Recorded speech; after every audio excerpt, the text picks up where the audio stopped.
जैसे ही आयुष ने मनोरमा जी की तरफ इशारा किया था, मान्या के चेहरे पर स्माइल आ गई थी और वो विकास जी से बोल पड़ी थी, मामा जी वो देखिए अर्नव जीजू के जूते वहाँ हैं। आप ना एक काम कीजिए, जाकर मामी जी को बातों में उलझाइए, हम जूते साफ़ करते हैं।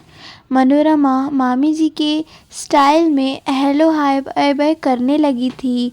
मान्या और हम सब साफ़ करेंगे अरू बिटवा के जूते। मान्या की बात सुनकर सब हंस पड़े थे, खासकर आयुष जो उसको बोल पड़ा था, आप मनोरमा मामी नहीं, किसी गांव की गवार लग रही हैं।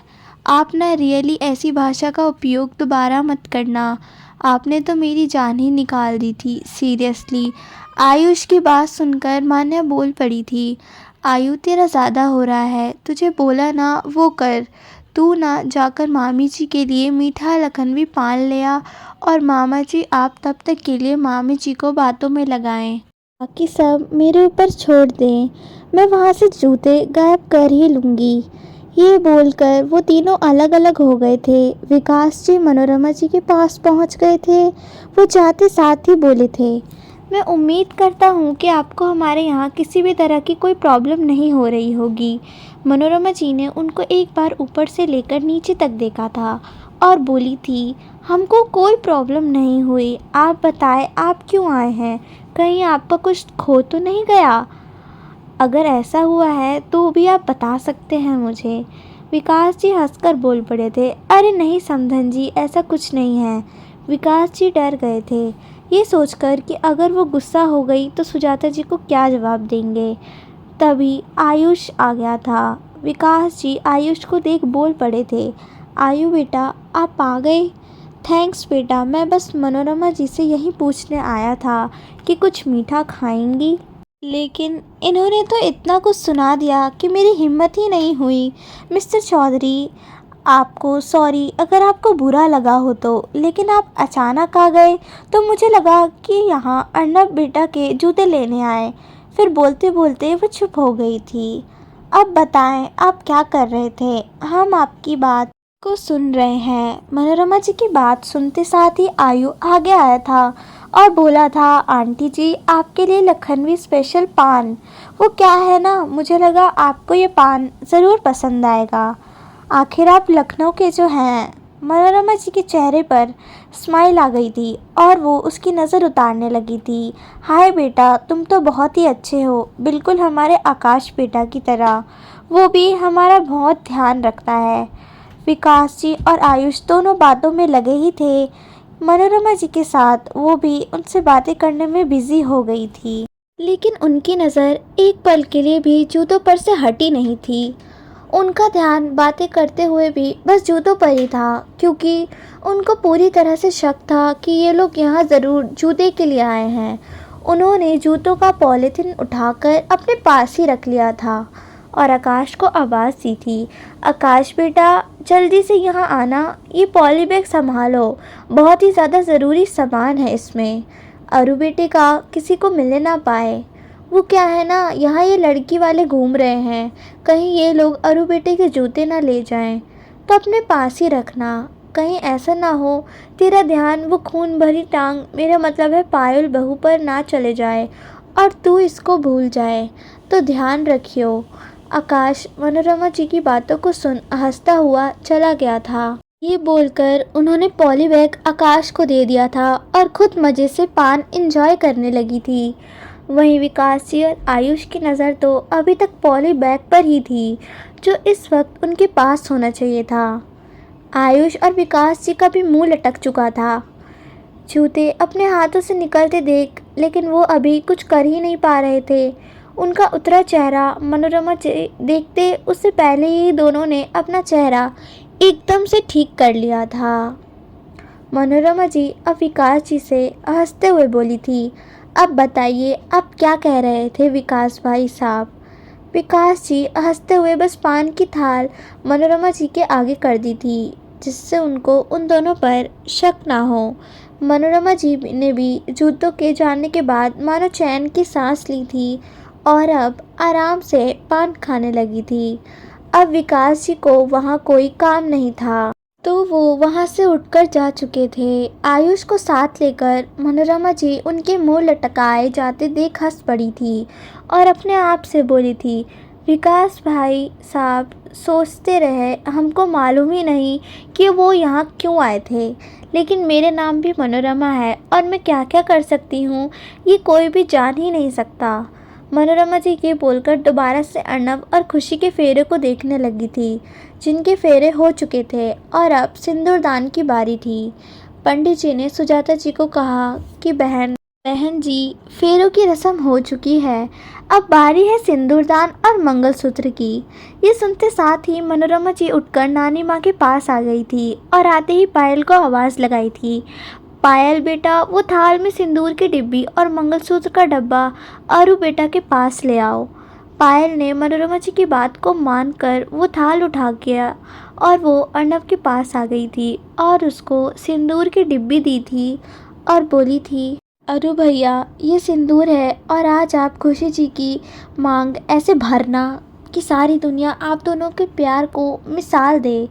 अर्नब ने पायल को देखा था और चांदी के सिक्के से खुशी की मांग भर दी थी और मांग भरने के दौरान थोड़ा सा सिंदूर खुशी के नाक पर भी गिर गया था, जिसे देख सब बड़े बोल पड़े थे कि ये इन दोनों के प्यार को दर्शाता है कि ये दोनों एक दूसरे से कितना प्यार करते हैं। सिंदूर जैसे ही भरा गया, पायल ने एक लकड़ी का प्यारा सा बॉक्स अर्नब को दे दिया था, जो कि गोल था, बहुत ही ज़्यादा खूबसूरत था।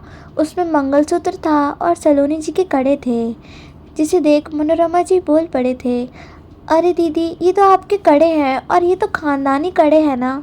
सलोनी जी ने हंसकर कहा था, हाँ आप भाभी हमारे ही कड़े हैं और ये हमने हमारी बहू के लिए दिए हैं।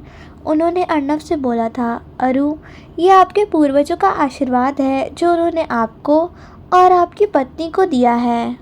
ये खुशी बिटिया का हक है और इसे आप खुशी बिटिया को पहना दो।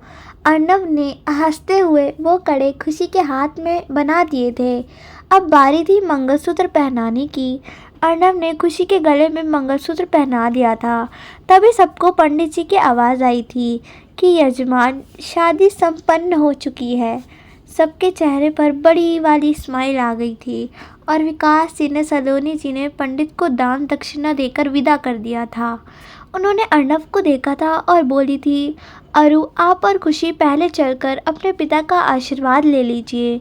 सुजाता जी की आंखों में आंसू आ गए थे और वो अपने आप से बोली थी कि आज हमारी बेटी अपने घर जा रही है, वो घर जो उसका ससुराल नहीं बल्कि मायके की तरह है, जहाँ पर उसको इतना प्यार मिलेगा और अर्नब बेटा तो उसको इतना ज़्यादा प्यार करेगा कि वह सब भूल जाएगी जो भी उसके साथ पिछले पास्ट में हुआ है।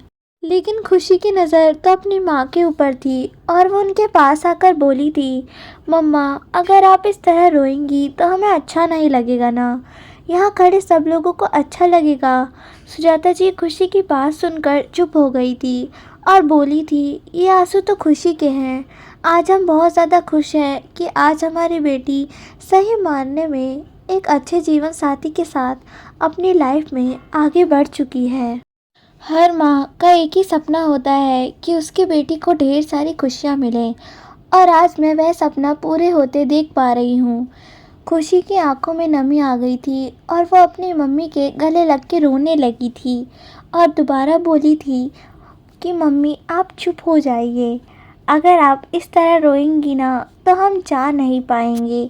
खुशी की बात सुनकर अर्नब वहाँ आ गया था और सुजाता जी के आंसू पोंछकर बोला था, मम्मी आपको रोने की ज़रूरत नहीं है क्योंकि आपकी बेटी बहुत ज़्यादा दूर नहीं जा रही है और आप बार बार क्यों भूल जाती है कि हम सभी एक साथ रहने वाले हैं।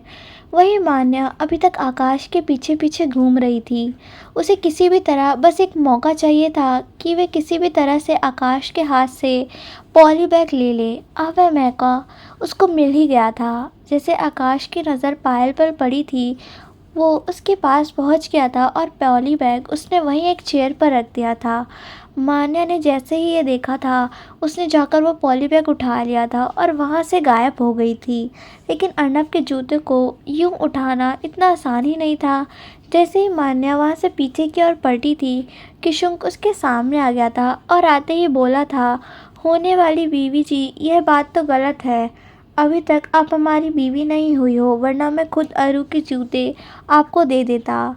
लेकिन क्या करूं, अरु के जूते हैं तो मुझे तो उसकी रक्षा करनी पड़ेगी। तो उसके लिए मैं अभी से आपसे सॉरी मांगता हूँ। गुस्सा मत होना, क्योंकि तुम्हारे गुस्सा होने से मेरे को बहुत ज़्यादा फ़र्क पड़ता है। किशुंक की बात सुनकर मान्या ने उसे घूर कर देखा था और बोली थी, ये मेरा हक है किशुंक जी, आप मेरे और जीजू के बीच में मत आओ। मान्या की बात सुनकर किशुंक के चेहरे पर स्माइल आ गई थी और वो एकदम से मान्या के हाथों से जूतों का पॉलीबैग छीनने लगा था और ऊपर की तरफ भाग गया था। मान्या भी ये देखकर उसके पीछे भागी थी और अपने आप से बोली थी कि आज तो जूते मैं लेकर ही जाऊंगी। अगर जूते मेरे नहीं हुए तो किसी के भी नहीं होंगे। उसको मैं आपके पास भी नहीं रहने दूंगी। किशुंक जी, आज आपने ये बहुत ज़्यादा गलत करा है। मैंने आपको प्यार से बोला भी था कि ये मेरा हक है, लेकिन आप नहीं चाहते थे कि मैं अपना ही हक हूँ, तो अब आप ये मुझे आपसे ज़बरदस्ती ही लेना पड़ेगा। मान्या को किशुंक के पीछे भागते देख विकास जी और आयुष के चेहरे पर स्माइल आ गई थी और वो दूसरों को हाई फाई देते हुए बोले थे कि आज तो किशुंक गया मान्या के हाथों से। मान्या उसे जूते किए बगैर छोड़ेगी नहीं और बेचारा किशुंक, उसका क्या होगा? वे दोनों तरफ से मार खाएगा। एक तरफ से अर्नब जी हैं, दूसरी तरफ से मान्या से। अगर वह अर्नब जी के जूते मान्या को देता है तो अर्नब उसको डांटता था, और अगर मान्या को जूते नहीं मिलते हैं तो मान्या उसको नहीं छोड़ेगी। ये बोलकर दोनों ही हंस पड़े थे। अब तो देखने में मज़ा आएगा कि किसकी जीत होती है, मान्या की या किशुंक की। इन दोनों को एक दूसरे के पीछे भागते देख नीचे से विकास जी भी जोर से चीख कर बोले थे, मान्या बेटा, जूतों के लिए बगैर नहीं आना। आज जूतों से हमारी जीत होनी चाहिए। आज हम अर्नब बेटी से बहुत कुछ मांगने वाले हैं। मान्या उनकी बातों को सुनकर बस इतना ही बोली थी कि आज तो जूते हमारे ही होंगे, आप बेफिक्र रहिए। विकास चौधरी जी ने जैसे ही मान्या को बोला कि आज अर्नब बेटे के जूते हम किसी भी तरह चाहिए, आज हम उससे बहुत कुछ लेने वाले हैं, तो मान्या हंसकर बोल पड़ी थी कि आप बेफिक्र रहो, मैं अभी अर्नब जीजू के जूते लेकर नीचे आती हूँ। आप नीचे देखो, मैं जूते को संभालती हूँ। ये बोलकर वो चली गई थी किशुंक के पास। वहीं खुशी सुजाता जी के गले लग के रोने लगी थी कि माँ, अगर आप ऐसे रहोगे ना तो फिर हम कहीं जाएंगे कैसे? हम आप ही के साथ रहेंगे हमेशा। खुशी की बात सुन के अर्नब बोल पड़ा था, माँ, आप तो मेरा भी नुकसान करा रही हो रोकर, तो आप मत रोना।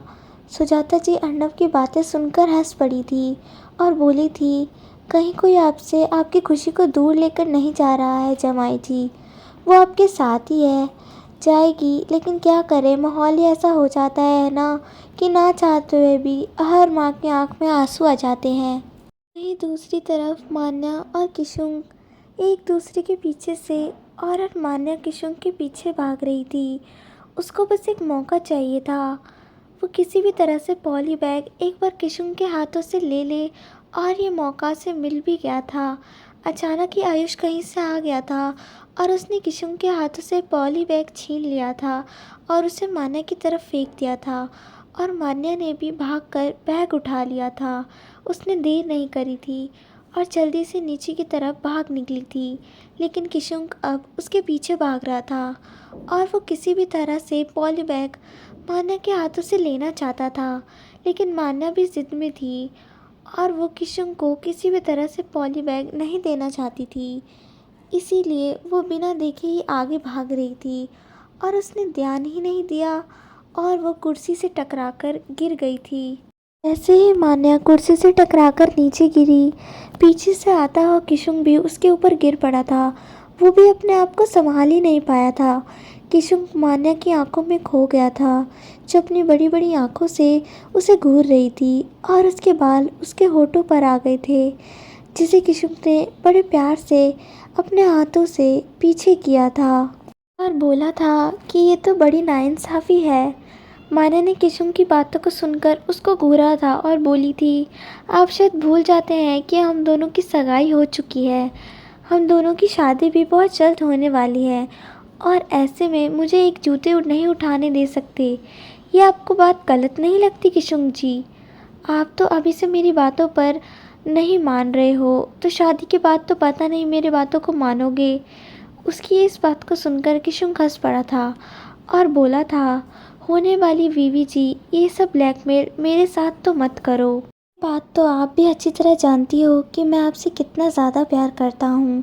आप बोलो तो उसका अभी नमूना दिखा सकता हूँ। ये बोलते हुए किशुन ने मान्या के होठों पर अपने होठ रख दिए थे और उसको बहुत ही इटे से किस करने लगा था। मान्या के हाथों की पकड़ भी किशुन के बालों पर कस गई थी। दोनों ही एक दूसरे में खो गए थे। अचानक ही मान्या को शरारत सूझी थी। उसने किशुन को अपने ऊपर से धक्का दे दिया था। ये देख किशुन हंसकर बोल पड़ा था, कर दी ना गलत बात होने वाली बीवी जी। अभी तो मैं थोड़ा सा रोमांटिक हुआ था, उसी टाइम आपको मुझे धक्का देना था। मान्या ने हल्के से उसके होठों को छुआ था और बोली थी, अभी मुझे इन जूतों को लेकर जाना है। लेकिन किशुन ने उसे जाने नहीं दिया था और धीरे से बोला था, हम तेरे बिन अब रह नहीं सकते। तेरे बिना क्या वजूद मेरा। ये बोलकर एक बार दोबारा से उसके होठों पर अपने होठों को रख चुका था। थोड़ी देर बाद किशुन मान्या के ऊपर से उठा था और बोला था, जाओ, मैंने तुम्हें जूते दिए क्योंकि मैं नहीं चाहता कि मेरी होने वाली बीवी हारे। लेकिन एक बात और याद रखना कि मैं तुमसे बहुत ज़्यादा प्यार करता हूँ और तुम्हारे लिए कुछ भी कर सकता हूँ। तो ये जूते तो बहुत बड़ी बात ही नहीं है। मान्या किशुन की बातों को सुनकर बोल पड़ी थी, अभी इतनी जल्दी हार गए आप? तो मैं तो सोच ही रही थी आप इतनी जल्दी नहीं हारोगे। लेकिन अब जब आपने हार मान ही ली है तो मैं जूते लेकर नीचे चली जाती हूँ। लेकिन ये बहुत इजी वाली हार होगी। ये बोलकर मान्या ने किशुन को हल्का सा धक्का दिया था और जूतों का पॉलीबैग लेकर नीचे की तरफ भागने लगी थी और विकास जी को दिखाते हुए बोली, ये देखो, जूते मेरे पास हैं। लेकिन तभी उसकी नज़र अपने पीछे आते हुए किशुन की तरफ पड़ी थी। ये देख मान्या ऊपर की तरफ भागी थी। मान्या को इस तरह भागते देख किशुन भी उसके पीछे पीछे भागा था और बोला था कि मैंने तो बड़े प्यार से तुम्हें जूते दे दिए थे कि ले जाओ तुम अपने साथ, लेकिन तुम चाहती हो कि तुम ज़ोर ज़बरदस्ती करके ले जाओ। तो फिर अब तो यही होगा, मेरी प्यारी सी होने वाली बीवी। वहीं दोनों को एक दूसरे के पीछे भागते देख सुजाता जी, सलोनी जी हंस पड़ी थी और बोली थी, इन लोगों का बचपना कभी भी ख़त्म नहीं होगा। एक जूते के लिए ये दोनों एक दूसरे के पीछे भाग रहे हैं। वहीं दूसरी तरफ मान्या भागते भागते छत पर चढ़ गई थी। वहाँ एक दरवाजे के पीछे छुप गई थी। किशुन भी मान्या के पीछे पीछे ही था और वो इसलिए सोच में था कि किस तरह से मान्या से जूते ले लूँ। जैसे ही मान्या ने देखा कि किशुन अंदर आ गया है, वो थोड़ा और पीछे हो गई थी जिससे उसे किशुन देख ना पाए। लेकिन मान्या का पीछे होना उसके लिए बैड लक ही बोला जाएगा, क्योंकि जैसे ही मान्या पीछे की तरफ हुई थी उसको वहाँ एक मोटी सी छिपकली दिखी थी जिसे देख मान्या डरकर चीख मार पड़ी थी। ये बात घर में सब जानते थे कि अगर मान्या कभी किसी से डरती है तो वो सिर्फ एक छिपकली ही है। बेचारी वो छिपकली भी मान्या को चीखने की आवाज़ सुनकर भाग गई थी और उसकी आवाज़ सुनकर किशुन अंदर आ गया था। वो अंदर आते ही बोला था, क्या हुआ मान्या, तुम चीख क्यों रही हो, सब ठीक है ना? मान्या किशुन को अपने पास देख उसके गले लग गई थी और डरते हुए बोली थी, वो वहाँ पर छिपकली है, मुझे ना छिपकली से बहुत ज़्यादा डर लगता है। किशुन मान्या की बात सुनकर हंस पड़ा था और बोला था, चलो तुम किसी से तो डरती हो। किशुन की बात सुनकर मान्या ने उसे घूर कर देखा था और बोली थी कि बस इतनी ही तुम्हें मुझसे प्यार है, एक छिपकली से मैं डरती हूँ तो तुम मुझे और डराने लग गए। तुम भी ना बाकी सब लड़कों की तरह ही हो। मुझे लगा था कि शायद तुम मुझसे बहुत ज़्यादा प्यार करते होगे, लेकिन नहीं, तुम तो बस मुझे डराना चाह रहे हो और ज़्यादा। ये बोलकर मान्या ने किशुन को हल्का सा धक्का दिया था। लेकिन किशुंग पीछे की तरफ नहीं हुआ था और उसने मान्या को खींचकर अपने गले से लगा लिया था। वो उसको होठों पर एक बार फिर से अपने होठ रख चुका था। मान्या भी एकदम शांत हो गई थी और उसने किशुंग के सीने पर अपना सर रख लिया था। मान्या की हालत देख किशुंग बोल पड़ा था, मान्या, मैं तुमसे बहुत ज़्यादा प्यार करता हूँ। मैं तुम्हें हारते हुए नहीं देख सकता हूँ। यही कारण था कि मैंने तुम्हें जूतों का पॉली बैग खुद ही दे दिया था। लेकिन नहीं, तुम्हें ही आसानी से पॉली बैग नहीं चाहिए था, इसलिए तुम ऊपर आ गई और यहाँ आकर तुम छिपकली से डर गई। लेकिन अब मैं तुम्हारे ही डर बहुत जल्द मिटा कर रहूँगा, समझी? होने वाली मिसेस किशुंग। मान्या किशुंग की बातों को सुनकर हंस पड़ी थी और उसके गले से लग गई थी। मान्या किशुंग के कानों में बोली थी कि मैं भी तुमसे बहुत ज़्यादा प्यार करती हूँ। किशुंग की सुनकर हैरान नहीं हुआ था, क्योंकि वो जानता था जितना प्यार वो मान्या से करता है उतना ही प्यार मान्या भी किशुंग से करती है। तभी मान्या ने हल्का सा धक्का दिया था किशुंग को और बाहर की तरफ भागते हुए बोली थी, लेकिन ये जूते तो मैं आपको नहीं दूंगी, होने वाले मेरे प्यारे से पतिदेव। ये बोलकर मान्या नीचे की तरफ भाग गई थी पॉली बैग लेकर। किशुंग भी हंसता हुआ उसके पीछे पीछे भाग लिया था। मान्या नीचे की तरफ आते हुए भूल ही गई थी कि उसके पीछे पीछे किशुंग भी आ रहा है। अचानक उसके हाथों से जूतों का पॉली बैग ड्राइंग रूम के बीचों बीच गिर गया था और मान्या चीख कर बोल पड़ी थी। उस जूते और मान्या की आवाज़ सुनकर इधर से आयुष और उधर से पायल भाग कर आए थे। इधर से मान्या ने भी किशुंग को धक्का दे दिया था और जल्दी से भागकर ड्राइंग रूम के बीचों बीच आ गई थी। वहीं उधर खुशी और अर्नब की पूजा भी ख़त्म हो गई थी और वो दोनों भी अभी अभी यहाँ आए थे, क्योंकि अभी विदाई की रस्म में थोड़ी सी देर थी। मान्या और किशुंग को जूते के लिए लड़ते देख खुशी हंस पड़ी थी। खुशी ज़ोर से बोल पड़ी थी, अरे वहाँ, आज तो मेरे दीवर जी और मानो सलमान खान माधुरी दीक्षित की तरह लग रहे हैं। वो कौन सी मूवी थी मम्मा, मुझे ना याद नहीं आ रहा। सुजाता जी हंसकर बोल पड़ी थी, हम आपके हैं कौन, तो फिर हो जाए वही सीन रिक्रिएट। क्या बोलते हो आप सब? खुशी की बात सुनकर सब हंस पड़े थे और बोले थे, हाँ ये बात तो ठीक ही कही खुशी बिटिया ने, हो ही जाए सीन रिक्रिएट। आकाश ने हंसते हुए वो गाना चला दिया था। आगे क्या हुआ जानने के लिए चैनल को सब्सक्राइब, वीडियो को लाइक और कमेंट ज़रूर करें।